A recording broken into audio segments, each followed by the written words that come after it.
Let me ask you something real. Have you ever felt like there's something greater inside you, something powerful, something unstoppable, but no matter how hard you push, it's like there's a wall between you and your true potential? You wake up with big dreams, but by the end of the day, fear, doubt, and distraction have stolen your momentum.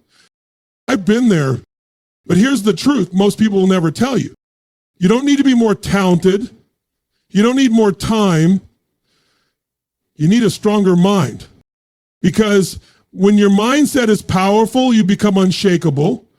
When your thoughts are aligned with your purpose, you become unstoppable. The difference between those who rise and those who stay stuck is this. They trained their mind, they made a decision, they took control of their inner world. And so can you.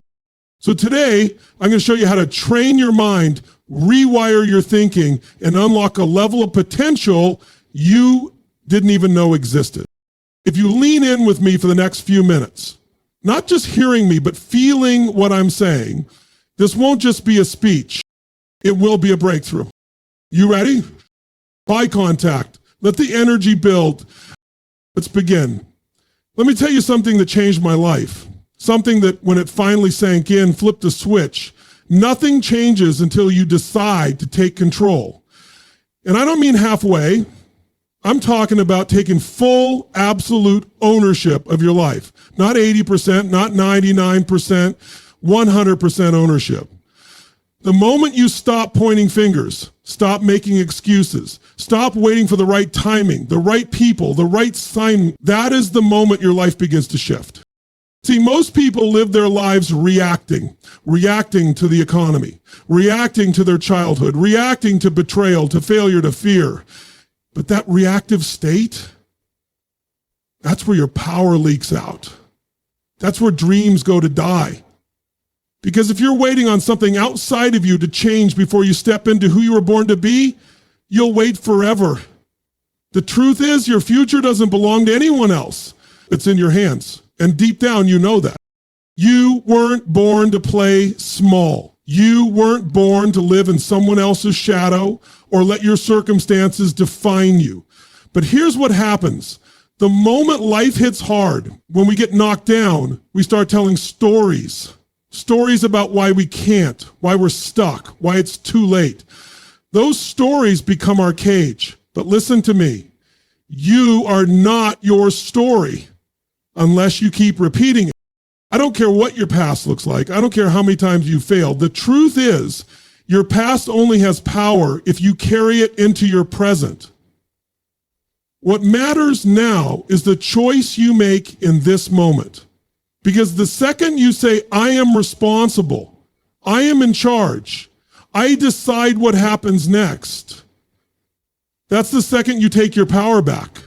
That's the second you stop waiting to be rescued and start becoming the kind of person who doesn't need rescuing.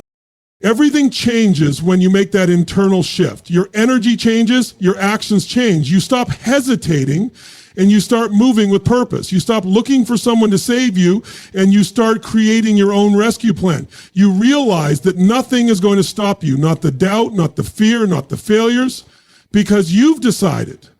And a made-up mind is stronger than any obstacle. This is where the power begins.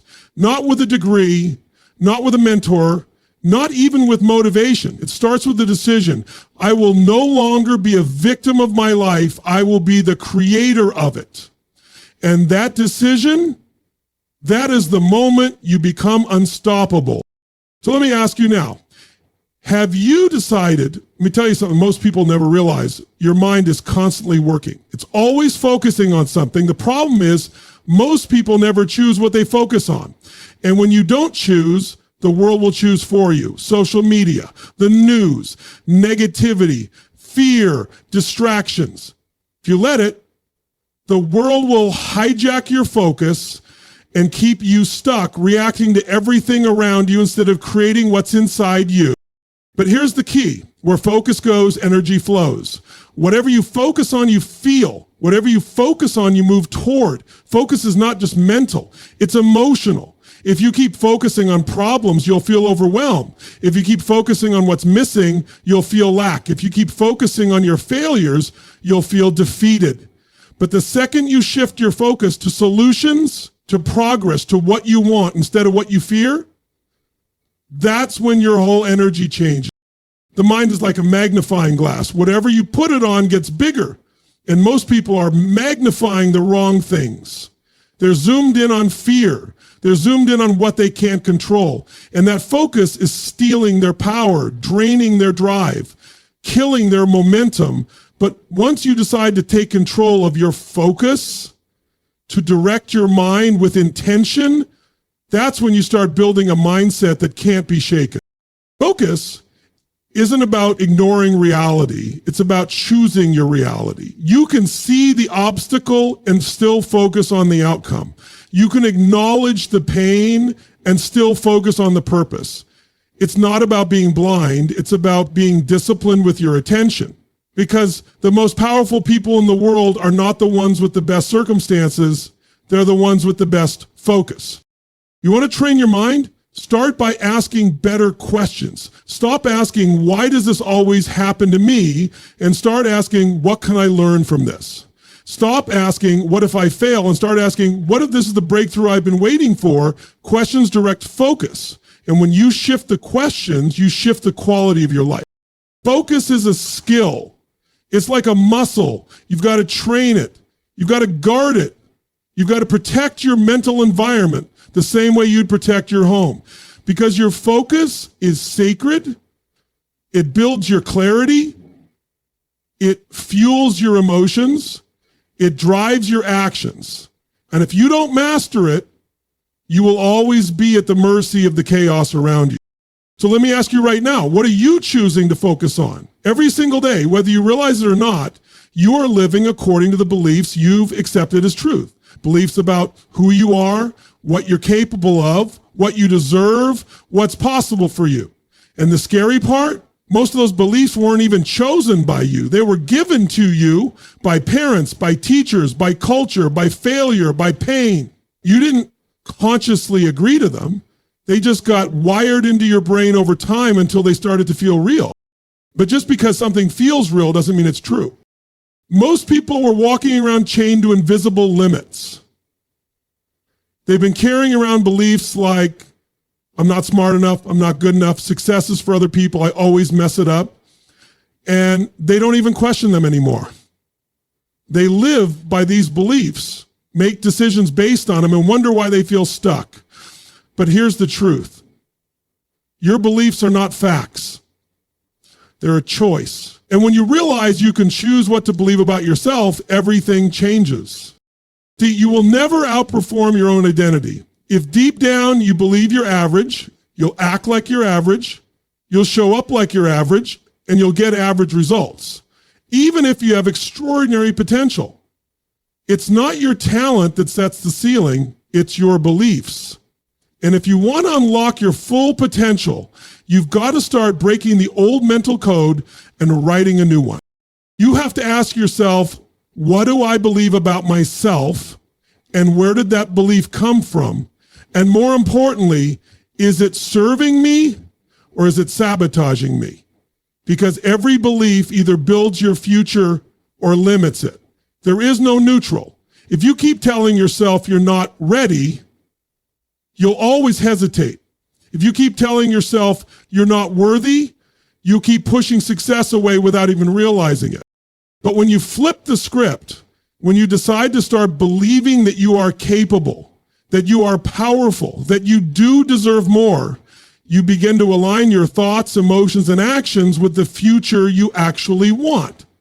That's when you begin to act differently. You speak differently. You walk into rooms differently. You stop shrinking to make others comfortable and you start showing up as the real version of you, the one that's been buried under years of self-doubt and false stories. This isn't just mindset. This is identity work. This is about reprogramming the most powerful operating system you've got, your mind. And if you don't take control of the code running your life, someone else already has. So here's the question. Are your beliefs building your destiny or are they breaking it? Everybody wants to be strong. Everybody wants to be unstoppable, but no one wants to go through the fire that forges that kind of strength. Let me tell you something that most people avoid facing. Your power is built in the pain, not in the comfort, not in the applause, not in the easy wins. It's built when life knocks you down and you make the decision to rise again and again, no matter what. Pain is life's way of getting your attention. It's not the enemy. It's the invitation. The problem is most people run from it. They avoid it. They numb it with distraction, with excuses, with stories. But you can't run from something that lives inside you. You have to face it. You have to lean into it. Because when you stop running and start asking, what is this pain trying to teach me? That's when it becomes your power. Look back on your life. Think about the times that changed you the most, the moments that shaped your grit, your depth, your drive. I promise you, they weren't the easy ones. They were the hard ones, the heartbreak, the failure, the betrayal, the season when everything seemed to fall apart. You didn't want those moments, but you grew through them. They woke something up in you. They forced you to dig deeper than you ever had. And that's where your strength was born. It's not about loving the pain. It's about learning how to use it. You can let it define you or you can let it refine you. You can let it destroy you or you can let it develop you. The choice is yours. You've got to stop asking why something happened to you and start asking how it can happen for you. That one shift changes everything. You know what real resilience is? It's not pretending you're fine. It's feeling the pain fully and still choosing to move forward. It's crying and then standing up anyway. It's hearing the voice that says you can't and answering back with watch me. That kind of mental toughness doesn't come from motivation. It comes from doing the hard thing over and over again until you realize you're not breakable. Your scars are not signs of weakness. They are proof that you made it through. They are proof that you kept going when it would have been easier to give up. Don't hide them. Own them. Use them. Speak from them. Let them remind you that you've already survived battles that once felt impossible, and you're still here. This is what separates those who rise from those who retreat. The ones who rise have learned how to turn pain into purpose, discomfort into discipline, setbacks into setups, because they understand the truth. You can control what happens to you, but you can always control what it makes of you. So let me ask you, what are you letting your pain make of you? Success doesn't come from what you do once in a while. It comes from what you do consistently. You don't build a powerful mind by hoping for it or waiting for inspiration to show up. You build it by conditioning it every single day. Just like you train your body in the gym, you've got to train your mind. The world will. Rituals are the difference between people who talk about growth and people who live it. They're not about being perfect. They're about being intentional. They're the systems that shape your mindset, protect your energy, and prepare you to show up strong when life throws its punches. If your days are scattered and reactive, your results will be the same. But if you lock in a few powerful habits, simple things done with intensity and purpose, you can completely change your trajectory. It starts with how you begin your day. If the first thing you do in the morning is grab your phone, check the news, scroll through social media, you're already giving your power away. Before the world has a chance to influence you, you need to influence yourself. You've got to set the tone. You've got to prime your mind. Whether it's gratitude, movement, breath work, journaling, reading, whatever it is, do something that feeds your strength instead of your strength. And I'm not talking about adding more to your to-do list. I'm talking about creating a rhythm that aligns your mind and your mission. The people who lead, the people who perform, the people who stay calm in chaos, these are the ones who built rituals that ground them in clarity when everything around them feels uncertain.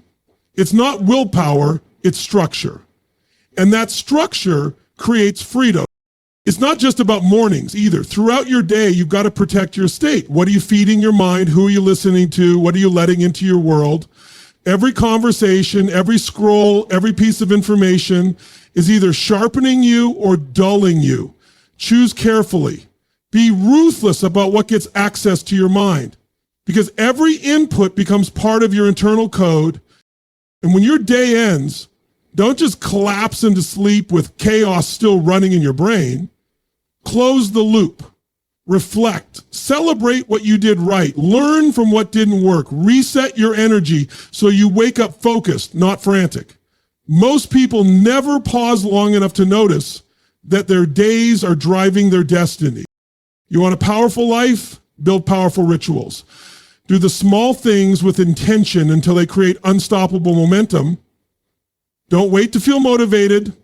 Get disciplined. Don't rely on emotion. Build a system that keeps moving even when your mood doesn't.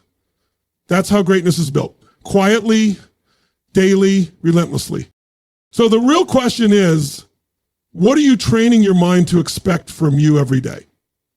You can have the strongest mindset, the biggest vision, the clearest goals, but if you're surrounded by the wrong energy, it will slowly drain you. People underestimate how powerful their environment is. Your environment is shaping your standards every single day. It's either pulling you forward or holding you back. And the truth is, no matter how driven you are, you can't outgrow an environment that keeps shrinking you.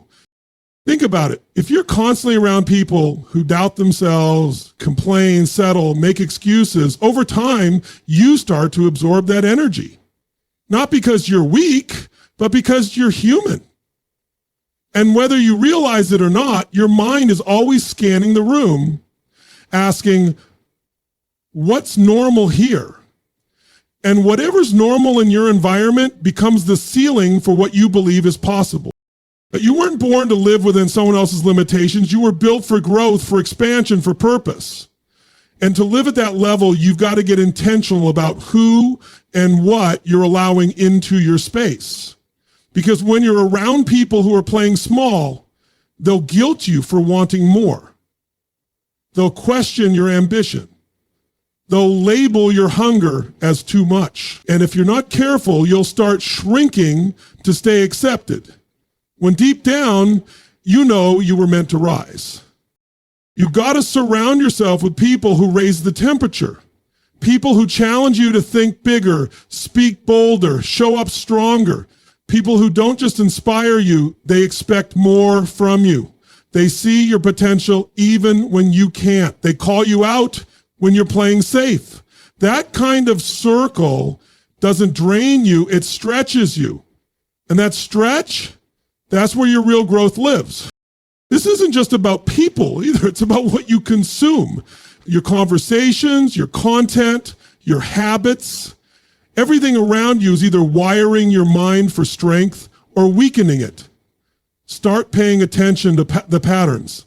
If you feel inspired after talking to someone, that's not an accident. If you feel tired, doubtful, or small after spending time somewhere with someone, that's not an accident either. Your energy speaks truth long before your mind can explain it. So be intentional, protect your space like it matters, because it does. Start curating an environment that reflects the future you're building, not the past you're trying to escape. That means setting boundaries. That means walking away from what's comfortable if it's no longer helping you grow. It means saying no more often so you can say yes to what actually aligns with your purpose. You become what you're around. So stop trying to carry everyone with you who doesn't want to grow. Let them catch up when they're ready. Your job is to elevate, not to convince. When you raise your environment, your standards rise. And when your standards rise, your life starts to match them. So ask yourself now, is your environment shaping the strongest version of you or the safest one?